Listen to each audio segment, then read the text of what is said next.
Good morning for those in Washington. Good afternoon for those in Ukraine and elsewhere in Europe. My name is John Herbst. I run the Eurasia Center at the Atlantic Council. We have a terrific and somewhat unusual event for you today. We've been reading a lot about the massive Russian strikes on Ukrainian civilians, cities, and energy infrastructure ever since the big war began nearly 4 years ago, but an especially intense bombardment over the past several months in this, the coldest winter since the Russian big invasion. We have a distinguished group of speakers who I will introduce later, but we're going to start with a film, a very short film done by Zachary Tarrant, a superb filmmaker who's been recording what's been happening in Ukrainian cities, Ukrainian villages, as a result of this massive bombardment from the Russians. And so this documents the humanitarian consequences of the deliberate targeting of civilians and civilian infrastructure. These strikes are not incidental to the war. They are Putin's savage strategy, a strategy based on war crimes to achieve a victory which his military cannot achieve on the field.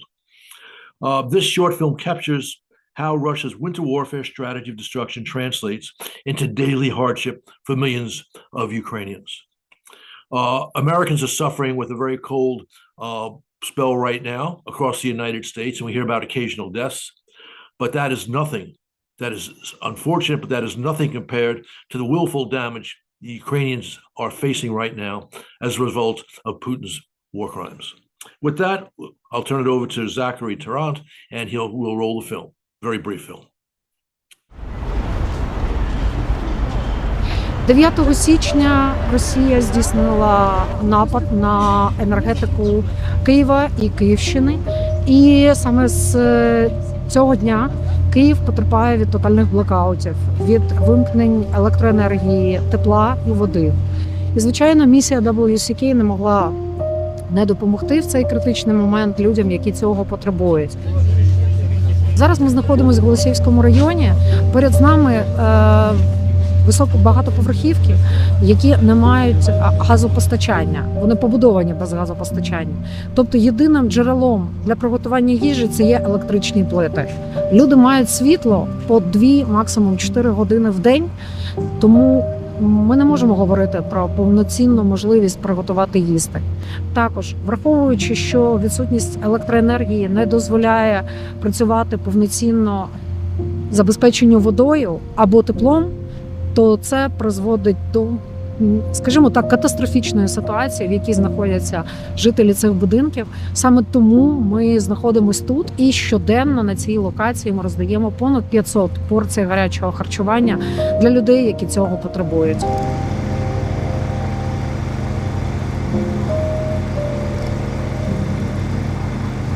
Блекаут з 9 січня, коли був такий масштабний обстріл, пропало все. І отоплення, в нашому будинку пропало все. І отоплення, і світла.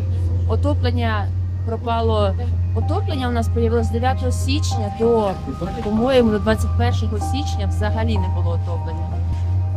На першому етажі було 0 градусів в квартирах. У нас 9-й поверх, у нас було 5 градусів тепла, це максимум. Ми спали одіті, одягнені під 2 ковдрами. За купання я взагалі мовчу. Тобто в холодній квартирі просто дитина. Я її салфетками вологими просто витирала і все.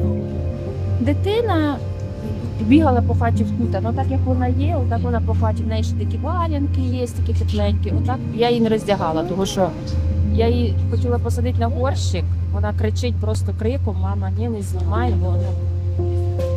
Це була катастрофа просто. Готували нас будинок весь на електриці. Тобто приготувати якийсь суп, можливості такої не було.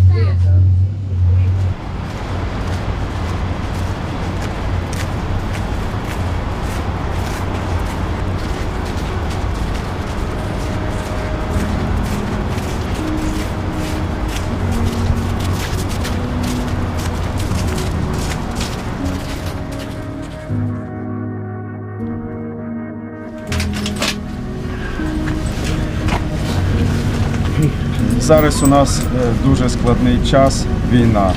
Останнім часом аварії щодня у нас, щохвилини, можна сказати, тому що впливає на це і погодні умови, впливають на це і зруйновані мережі ворогом. Зараз із перевантаженням мереж, звичайно, люди знаходяться без світла по декілька добів. Може бути і 4, і 5 суток без світла. Звичайно, я розумію цю всю ситуацію, бо і сам знаходжуся серед своїх киян. І потрапляю, і все це я переймаюся цим так само. Ми працюємо, наша бригада працює 12 годин. Але у зв'язку з тим, що ми не можемо залишити наших споживачів без напруги, ми робимо до останньої заявки по текущому дню. Сім'я, я з України, з Києва, тому українці всі мені як люди рідні, і особисто і мої, і дружина, і діти, і родичі, і всі, хто навколо зараз знаходиться. Всім дуже хочеться зробити, щоб було світло якнайбільше скоріше, і щоб мешканці будинків, наші українці, не відчували проблем із цим взагалі.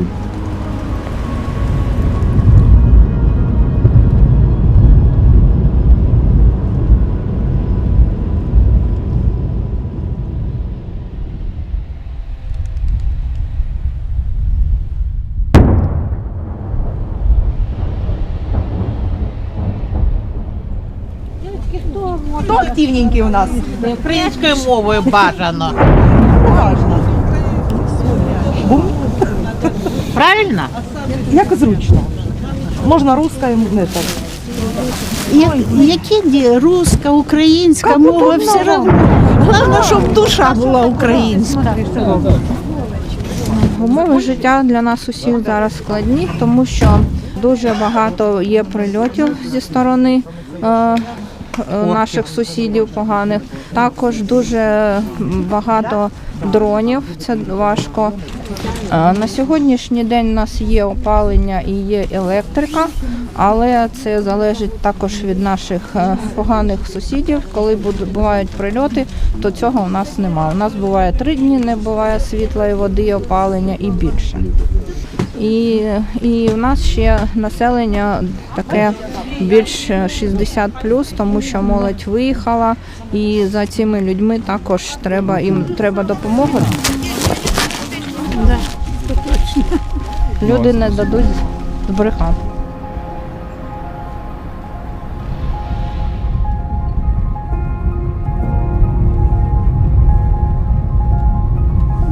Це страшно. Тим більше вже друга війна в мене, а ці гади і дітей вбивають, і стариків вбивають, дітей вбивають, внуків вбивають. Це страшно. Дуже тяжко. Спати не дають ні ночі, ні вдень. Просто коли от це случилося, як кинули снарядили ракету, а ми із синочком поїхали жінці, його матері, могилку обробляти. Обробили могилку, коли внук дзвонить: «Дідушка, в тебе розбита квартира». В мене отак. Є теж і світ відключають, і те саме світ відключили, немає. Потім навіть води не було. Сутками води не було.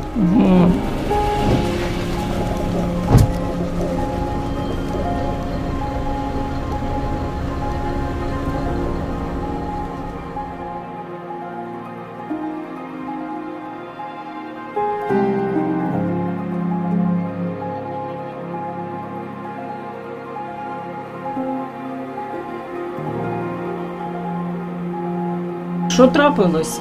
Когда прилет возле магазина был, и у нас повыбивало окна все, где-то около 6 часов утра.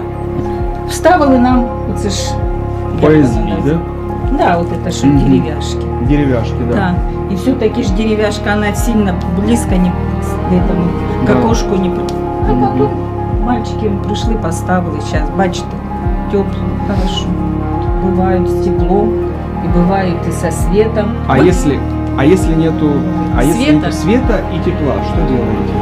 Одеваемся потеплее, укрываемся и сидим на диван. Чекаете, поки Чекаємо, покуда дадуть світ. А так, як всі, так і ми. Скажіть, будь ласка, а чому ви не виїжджаєте зі Слов'янська? А нам нікуди їхати. І Немає. нема за що.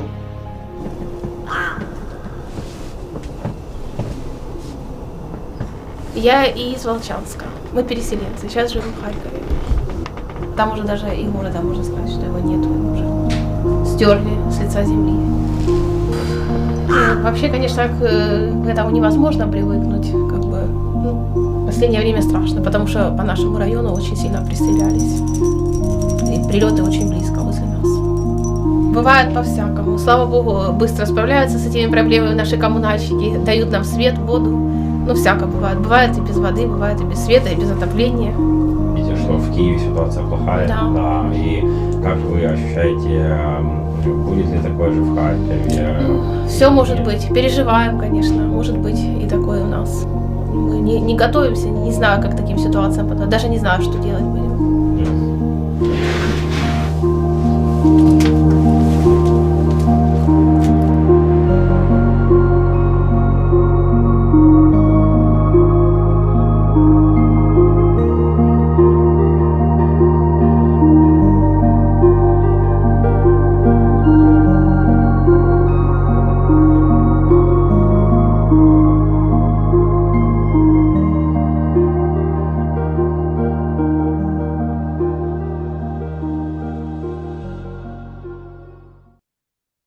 Okay, so that was our brief film. Now I'm going to introduce our star panelists.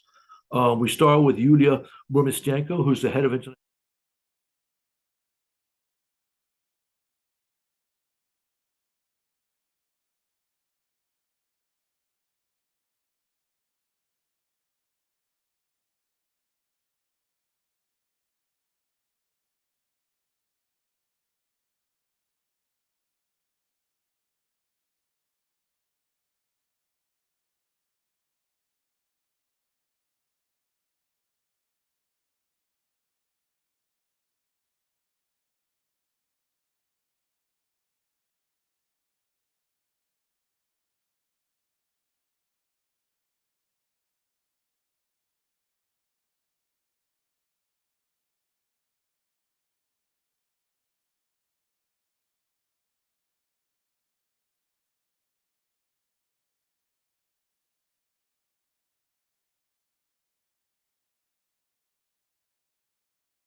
Live now.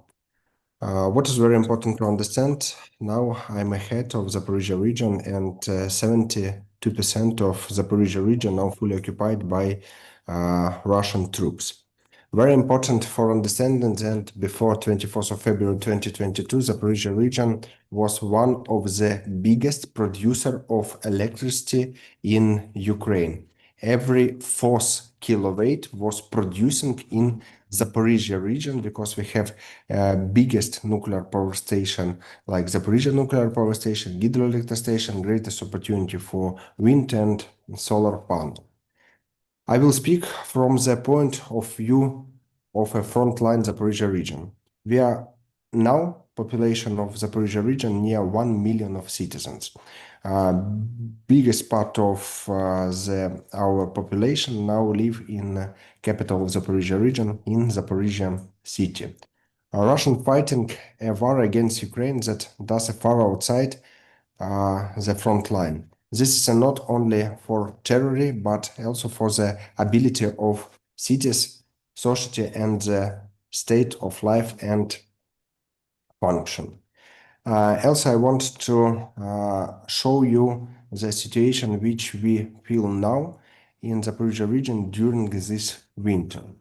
2 times we feel blackout when not any 1 kilowatt come to Zaporizhia. What does it mean for us, and what does it mean for you for better understanding? 300,000 families was without electricity.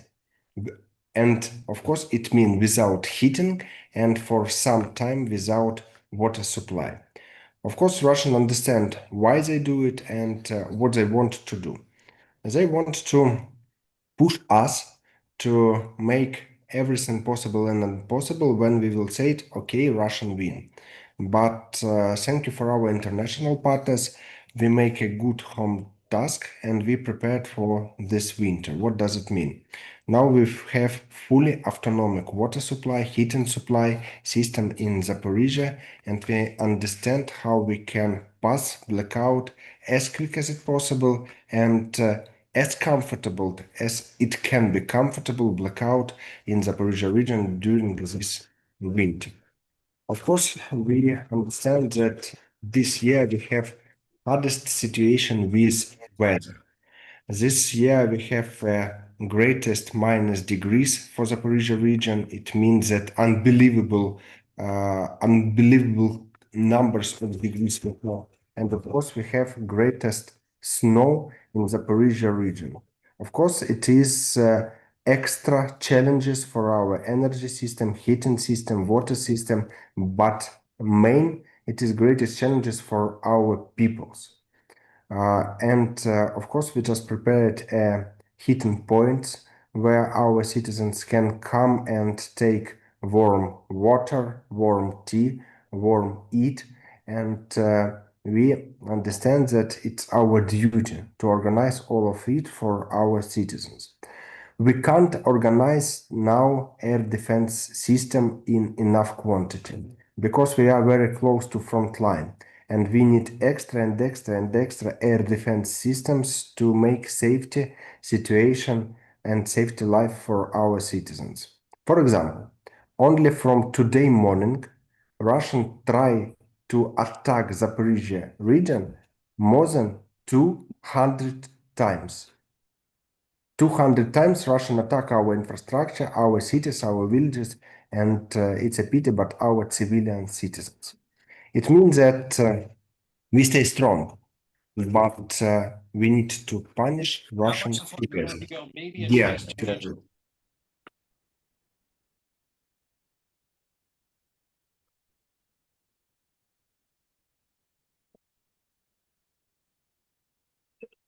Thank you very much, Mr. Fyodorov. All right. I'll ask you the first question.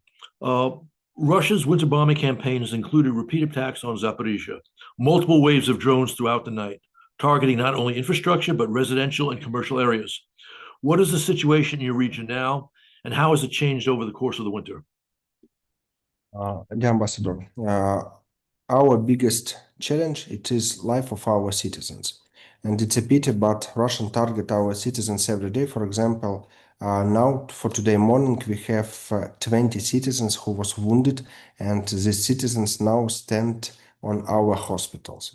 Now in our list, more than 17,000 of damaged buildings, and we understand that we need to rebuild it all very quickly to help our citizens to come back home.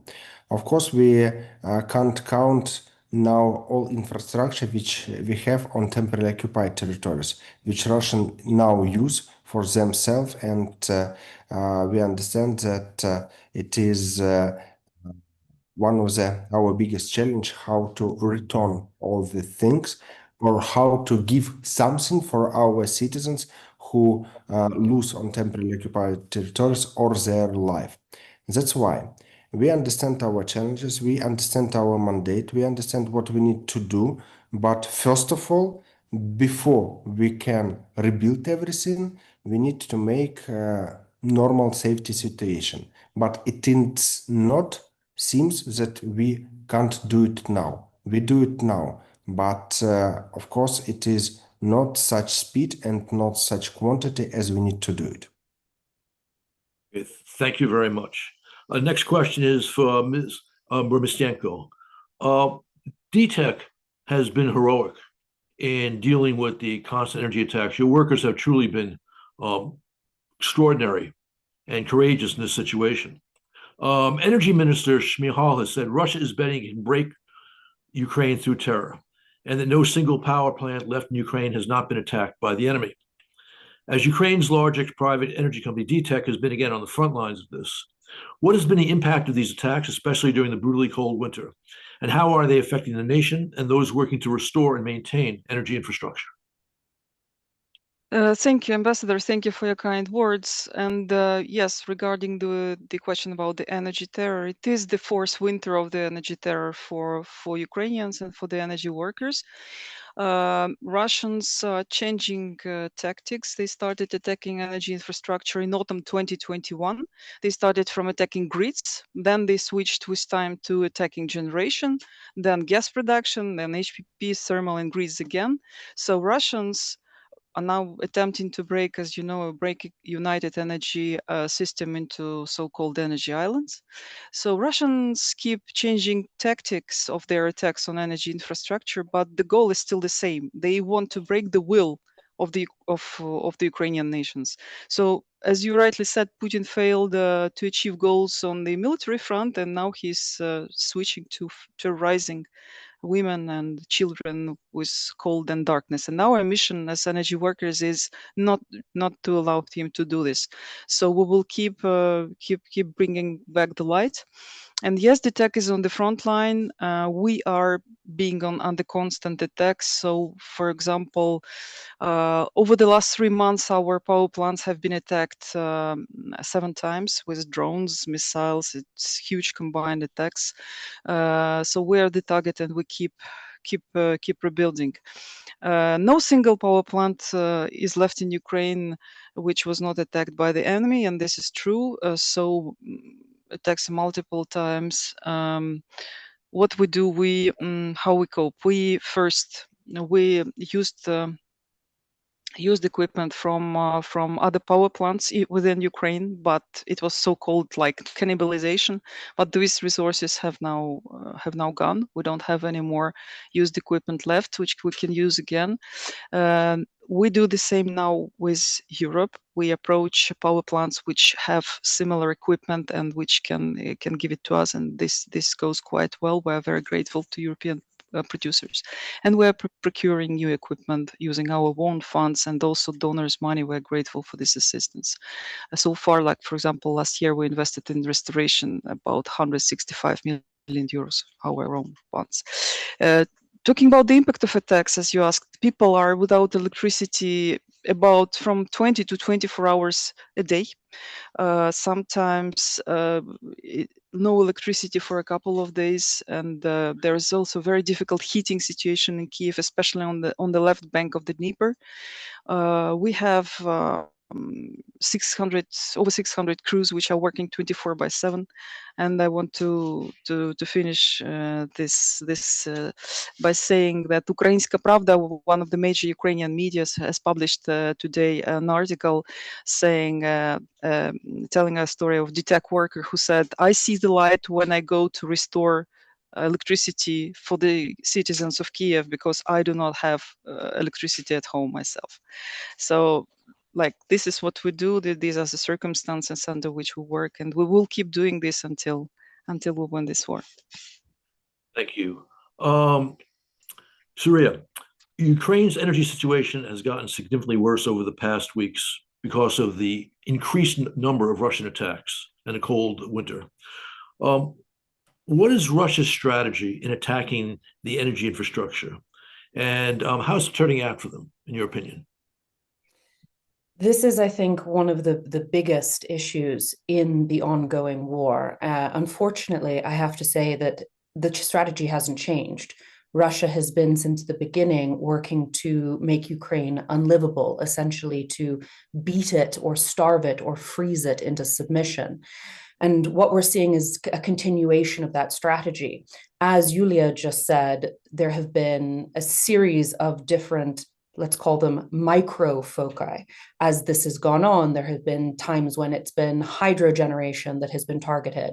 There have been times when it's been especially thermal power plants that have been targeted.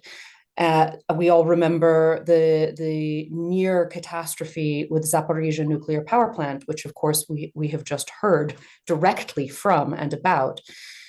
So what we're seeing is a continuation of Russian energy violence and Russian energy war crimes.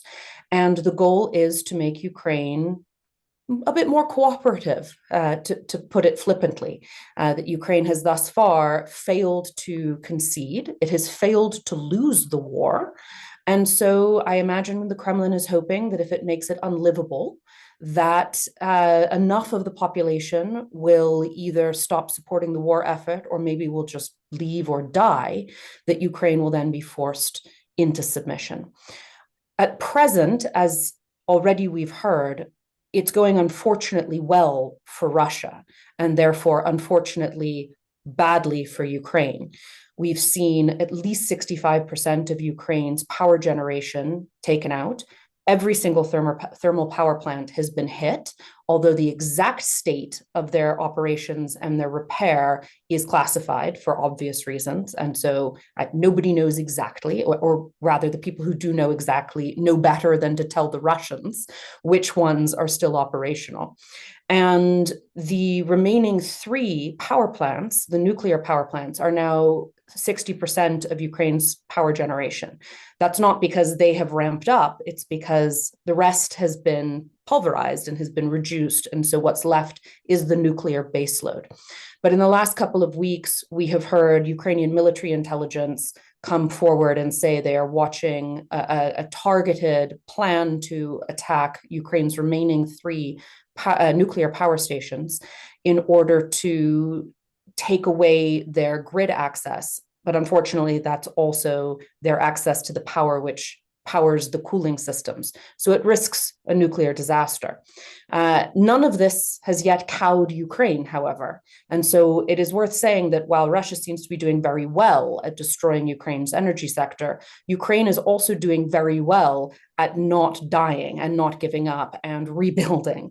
And so we continue, as said, we are now in the 4th winter and we are in the 5th year since the full-scale invasion.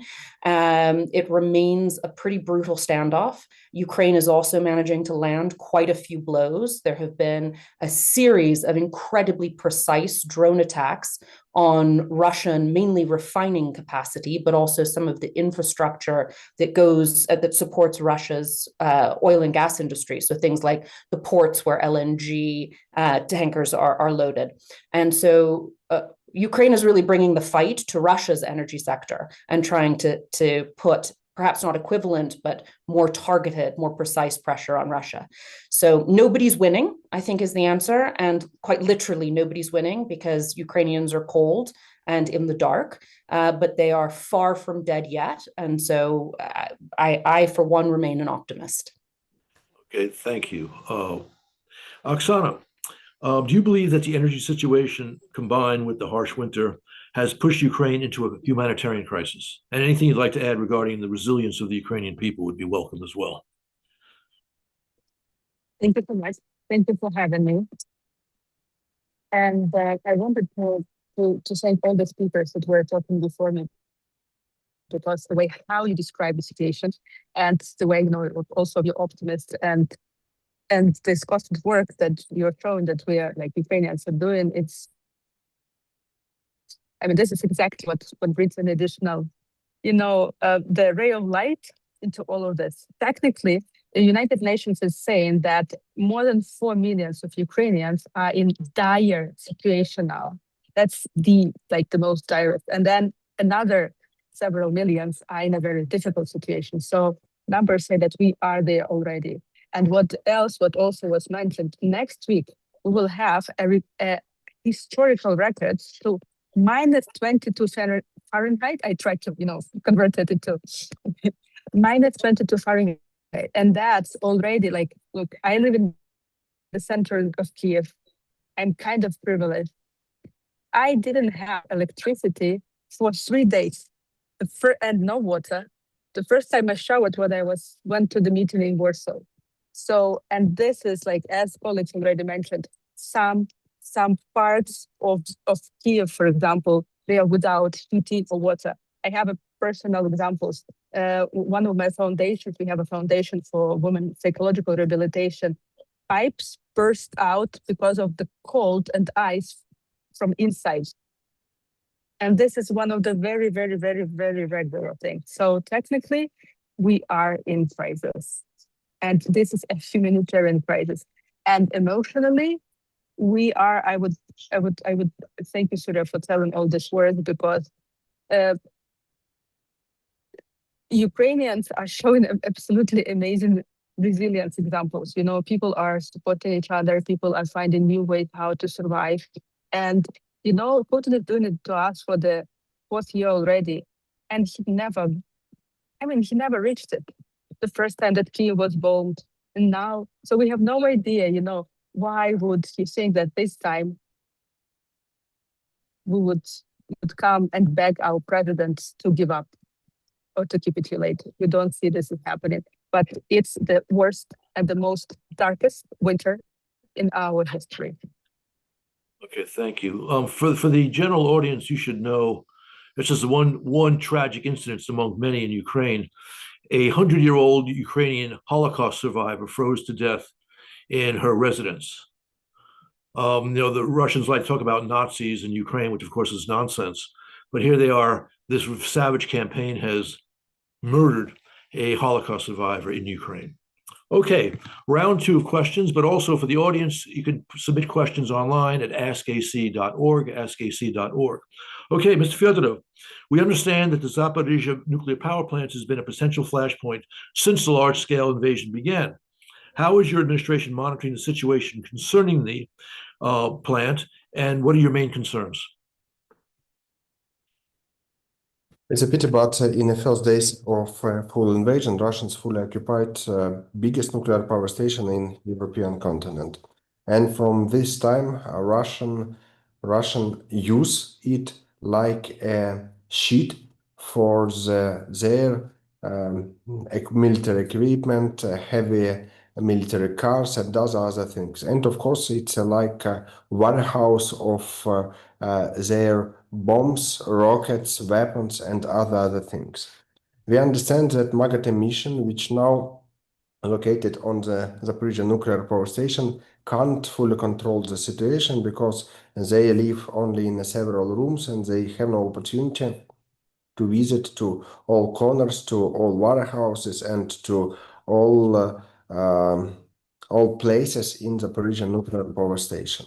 From the nuclear power station, the Russians try to regularly attack another side of River Dnipro, where located such city like Nikopol, like Marganets, and Russian understand that our military guys never will be shoot to the site of nuclear power station. That's why Russian use this place as such. And of course, we understand that now nobody can give any warranties about safety situation on the biggest nuclear plant in the European continent. It is fully responsibility of evil of Russian, and only they understand what now happen in nuclear power station, and only they can make any diversions, any things on biggest nuclear power plant in the European Union. Thank you.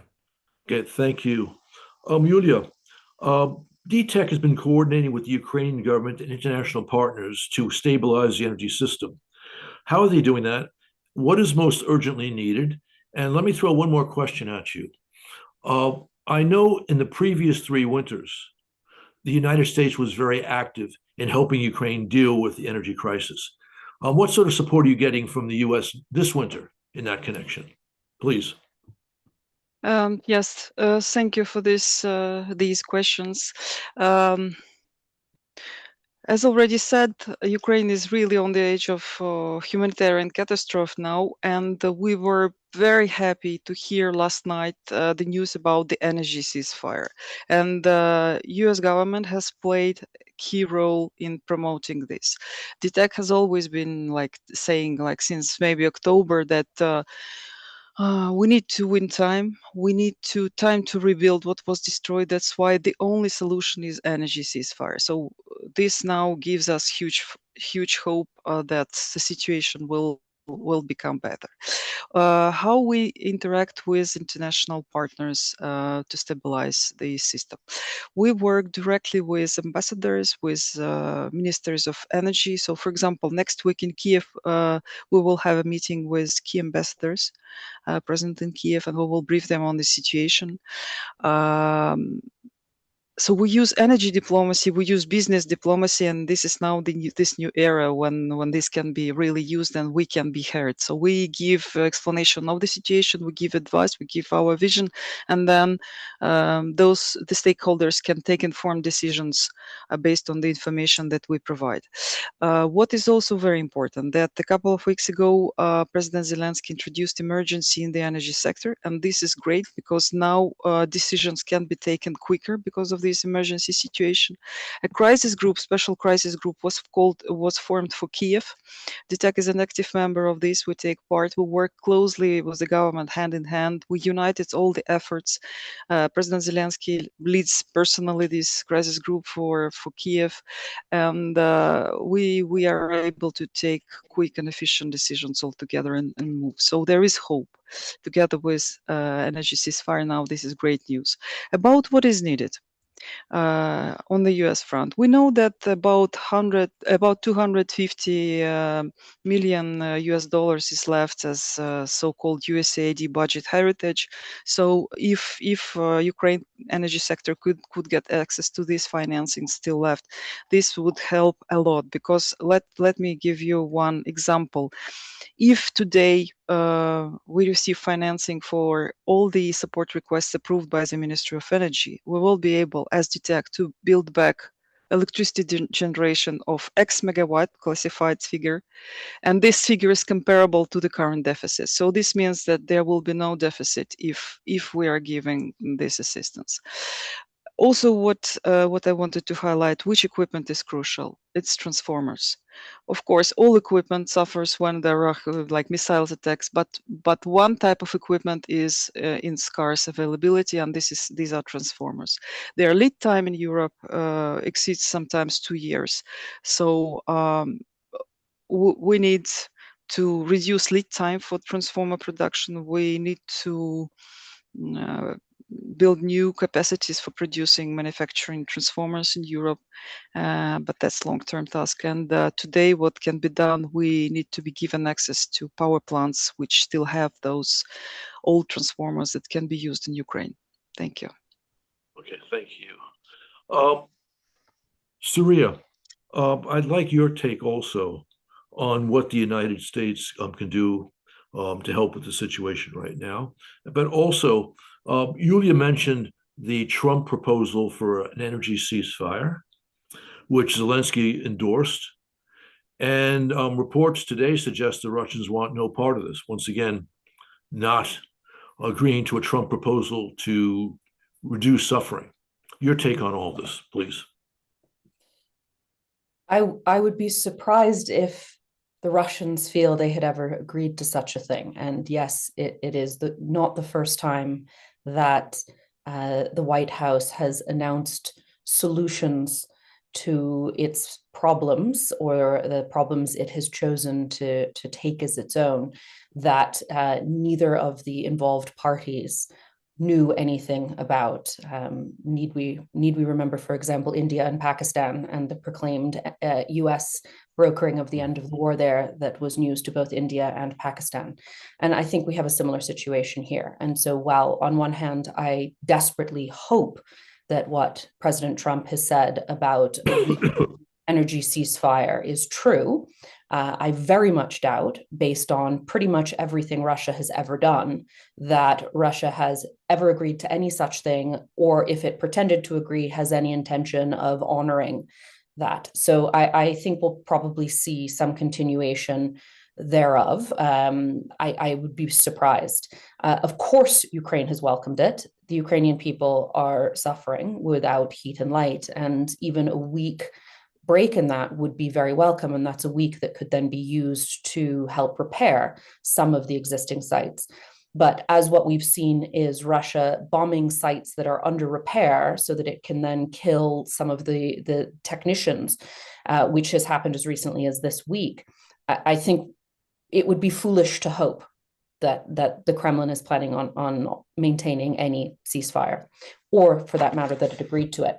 And this falls within your broader question, which is about the role of the United States. I remain, broadly speaking, absolutely an optimist on Ukraine. I have to be. I am personally an investor in Ukraine's energy sector, and maybe crazy to do so during the war, but that is, I think, one could say I am voting with my feet, or I am voting with my dollars and indeed my time. And with that in mind, I think what we've seen from this administration is a pivot from a more aid-based, a more foreign assistance-based approach to Ukraine, including its energy sector, to a more capitalism, foreign investment approach. And logically, there isn't a problem with that. I think philosophically, there isn't a problem with that, as long as it doesn't move into exploitation, which many people fear it will, or at least could, and some fear was the entire intent of that pivot. But whether or not that pivot is genuine and sincere, it nonetheless is going to take a long time for foreign investment in Ukraine's energy sector, in its mineral sectors, in the supply chains that will produce things like transformers within Ukraine itself, before that benefit to the Ukrainian energy sector and the Ukrainian economy is going to be realized. Indeed, it's probably going to be a long time before there will even be little shoots of it sprouting up, because this is a wartime economy. So what we're looking at as a result is essentially just a wholesale abandonment of Ukraine relative to this position that the United States took under the previous administration. And while I think there are many people who could criticize the previous administration's approach to how it supported Ukraine, nonetheless, as Yulia said, there's a lot of money on the table that was theoretically pledged but hasn't actually been delivered. And meanwhile, a lot of other in-kind forms of support are no longer being received or even expected in Ukraine, although they are certainly hoped for. Europe is stepping up a little bit. We saw this week, for example, that the European Commission pledged 145 million euros specifically to help support Ukraine's energy survival through this winter. About 1,500 generators have been or are in the process of being delivered to Ukraine. So Ukraine isn't alone, but certainly losing the United States as a stalwart ally is part of the reason that it finds itself in such a difficult energy situation now. Okay, thank you very much. Oksana, you work extensively on issues like the mental health of the Ukrainian people in the face of this now almost 4-year-old Russian big invasion and the bombings that come with it. How do you see the Russian winter attacks affecting your work, especially among the most vulnerable individuals in Ukraine? So our Women Foundation is now running a national-wide campaign around Ukraine called "You Are Important." We are encouraging Ukrainians, to fill in a very short online form to test themselves on how do they feel actually, and then if the results are not optimistic, then we to encourage them to go to a psychologist. So the campaign is already for several months because it's kind of ongoing. We just want Ukrainians to remember that their mental health is their own system of air defense, because if we are being broken, Russia will break us easily, as all our speakers were mentioning. But one of our main defense systems are here, right, in our heart and in our mind. So recently, the majority, overwhelming number of responses of the people that we see sounds like that. You have a high level of depression and exhaustion, and we do recommend you to turn to psychologist or psychotherapist for your support. This is now the overwhelming thing. The challenge is that though people are getting those results because of the dire situation in Ukraine, the humanitarian situation in Ukraine, people are either cannot, like we are offering online or in-person consultations offline. Online, the majority of people don't have electricity, so they cannot join regularly and they cannot join an appointment.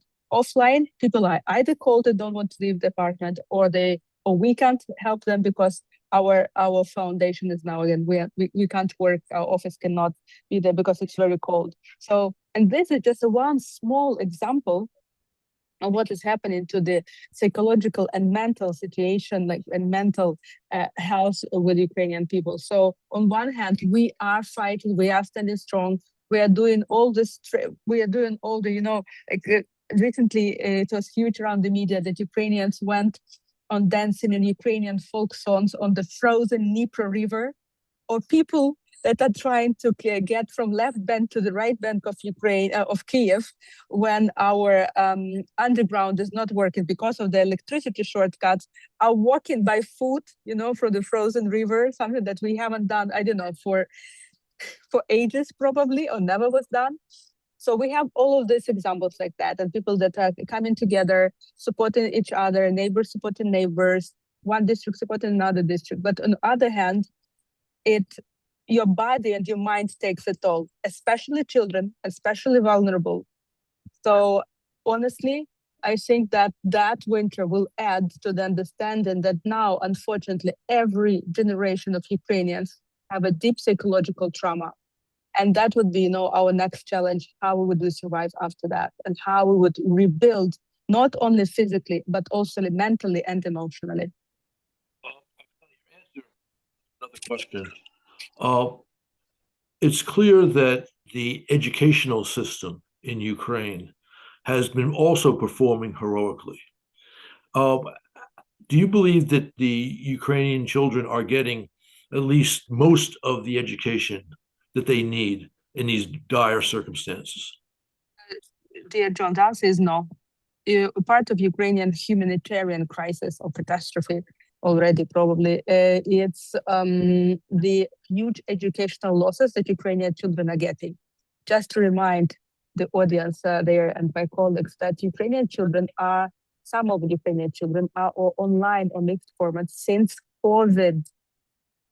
So some of them are not in schools already, for the 5 years. It's not only educational losses, it's also social losses. Children don't know how to act in groups.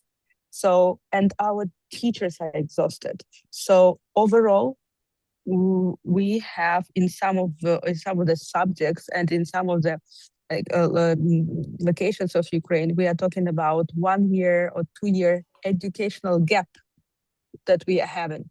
So overcoming the educational losses, it's also one of the top priorities. And actually, what we always see, that Russians, especially when they started full-scale invasion, they always targeted schools. And when they occupied the territories, the first thing that they were doing is bringing into the occupied schools the new system of education, Russian system. So they do know that education matters, not only for today, but for tomorrow. So what they are now trying to do with this crisis, and now because of the situation, majority of children cannot go to school. You don't have electricity, you don't have heating. So it's not only because of the blackouts, it's now because of cold they can't do that, and because of our enemies doing that. So they are trying to make sure that not only Ukraine is deindustrialized and destroyed economically, but also our human capital, both adult, but also our future, our children, got the huge damage that it will take ages to restore. Thank you. Very dire picture you paint. All right, we have questions from the audience.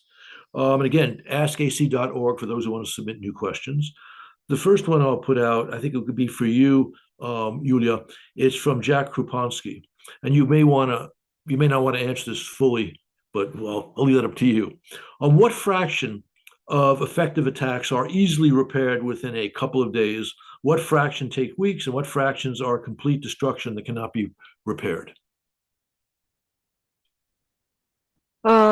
Well, it depends, but in general, again, transformers are key. And if we talk about large transformers, which are being used at large power plants, and if they are destroyed, then lead time is at least 9 months, and it takes at least a year to repair, and they are not available.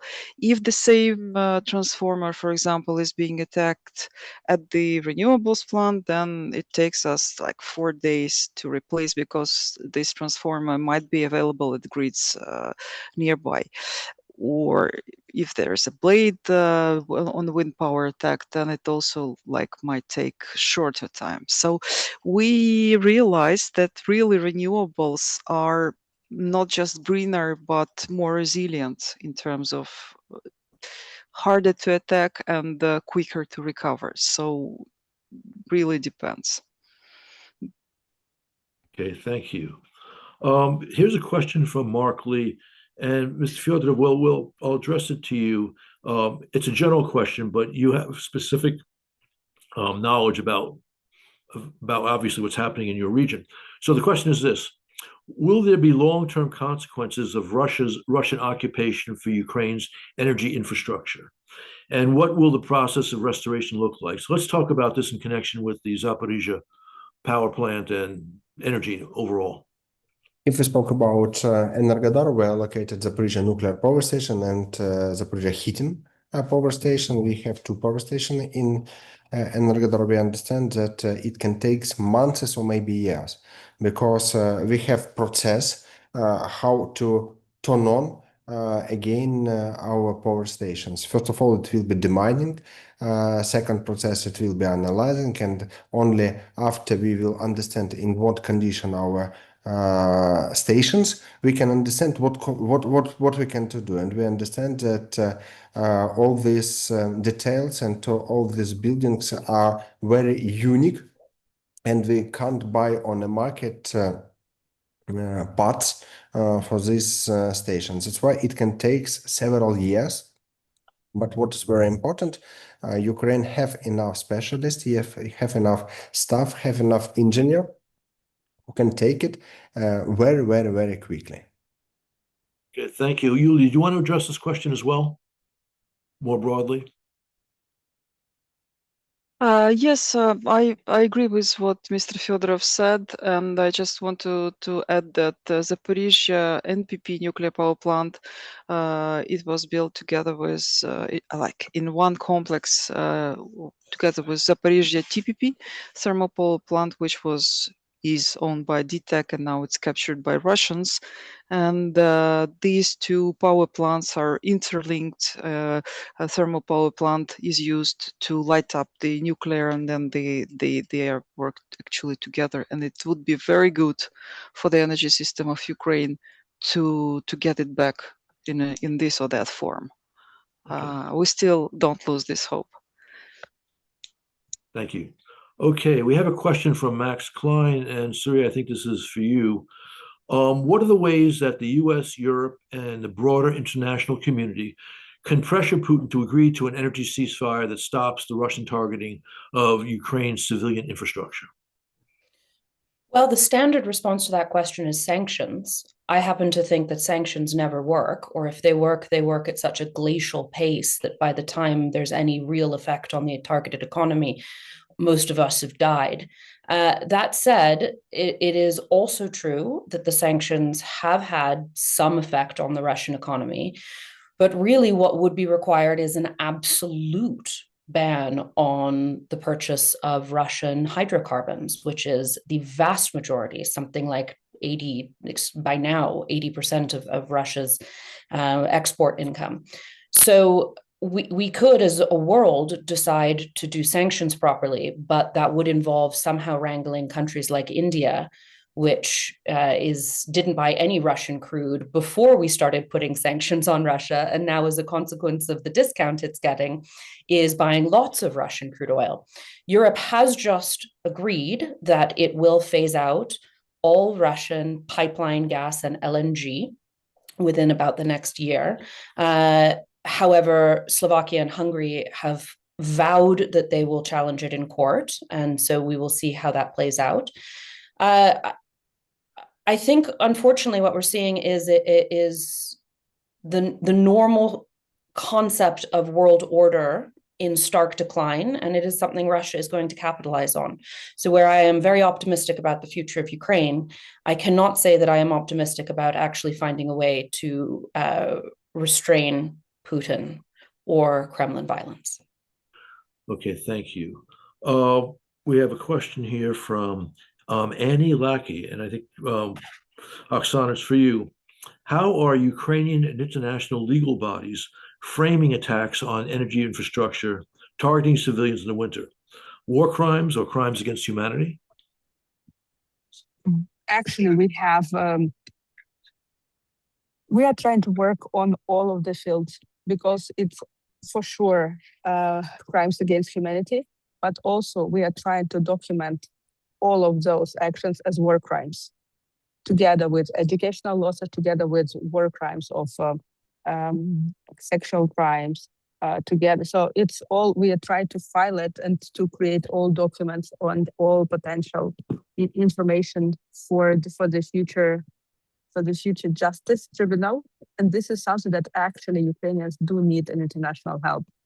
Because now while everybody is talking about energy ceasefire or potential agreements or something, we feel that question of bringing justice to Ukrainian people is somehow off the table or not as important on the table, because everybody, not everybody, but now our biggest peace broker being United States is trying to put it very, very far aside. Okay, thank you. So I have a question for you, which is a little bit off topic, but also related. We've seen in the wake of the Trump action against Maduro in Venezuela, the U.S. seizing shadow oil fleets, including from Russia, and the French doing it as well. What impact do you think this is having on Russians' revenues, the state of the Russian economy, and how might that relate to the war? It is definitely clear that Ukraine's drone strikes on Russian refining capacity and related infrastructure has had a marked effect, negative effect, therefore positive for Ukraine and probably positive for the rest of the world, on Russia's hydrocarbon export capacity, and therefore its state budget, and logically, therefore, its ability to easily fund the ongoing prosecution of its war.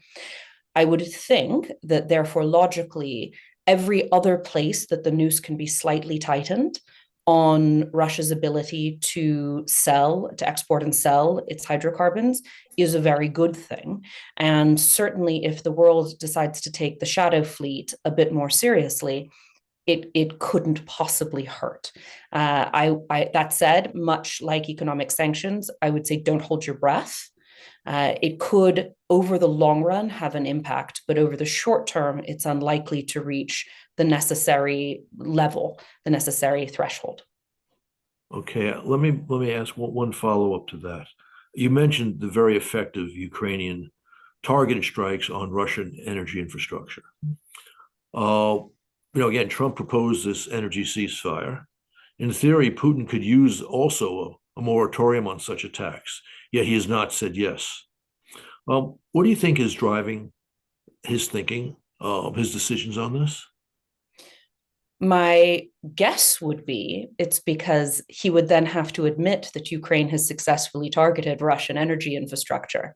And what we have seen consistently out of Russia in the last, 20, 200 years is that they have done a lot of work to make sure the Russian people are infrequently exposed to inconvenient truths.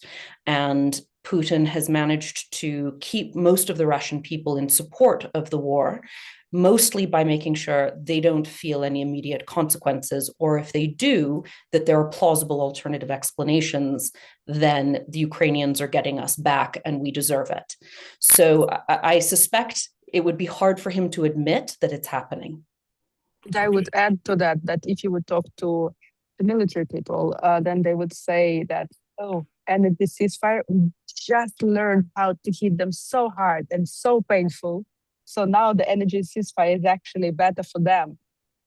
It will be more beneficial for them. So like Ukrainians is also like feeling it, but we always have to play this, several games at the same point. Remembering about people and about population, but be remembering that we do have a peace broker, and we have to continue negotiations, even if sometimes we are not sure, or the majority of times we are not sure in the honesty of the other parts promises, but we cannot say no at this point. I think that's a good final word, Oksana. Thank you to our panelists for joining us. Thank you to our filmmaker for that very interesting film. And Ms. Fyodor, thank you for your slides and your presentation. And we know you are really on the front lines. But of course, as are all DTEC workers.